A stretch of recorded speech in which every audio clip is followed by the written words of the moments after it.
आप सभी का स्वागत है हमारे YouTube चैनल शिव शक्ति धारा पर। ओम नमः शिवाय। चलिए प्रारंभ करते हैं प्रदोष व्रत कथा।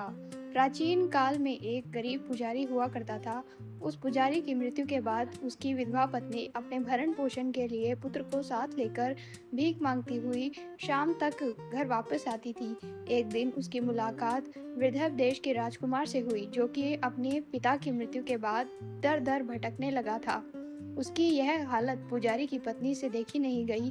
वह उस राजकुमार को अपने साथ अपने घर ले गई और पुत्र जैसा रखने लगी। एक दिन पुजारी की पत्नी अपने साथ दोनों पुत्रों को शांडिल्य ऋषि के आश्रम में ले गई। वहां उसने ऋषि से शिव जी के प्रदोष व्रत की कथा एवं विधि सुनी तथा घर आकर अब वह भी प्रदोष व्रत करने लगी।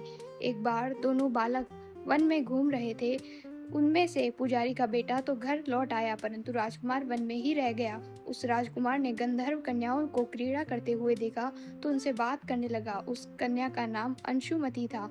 उस दिन वह राजकुमार घर देरी से लौटा। राजकुमार दूसरे दिन फिर से उसी जगह पहुंचा जहां अंशुमति अपने माता पिता से बात कर रही थी। तभी अंशुमति के माता पिता ने उस राजकुमार को पहचान लिया। उससे कहा कि आप तो विदर्भ नगर के राजकुमार हो ना, आपका नाम धर्मगुप्त है।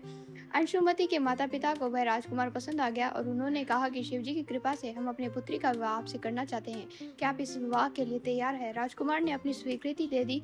उन दोनों का विवाह संपन्न हुआ। बाद में राजकुमार ने गंधर्व की विशाल सेना के साथ विदर्भ पर हमला किया और घमासान युद्ध कर विजय प्राप्त की तथा पत्नी के साथ राज्य करने लगा।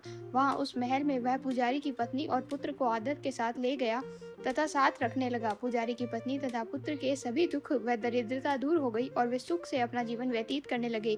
एक दिन अंशुमति ने राजकुमारी से इन सभी बातों को पीछे का कारण और रहस्य पूछा।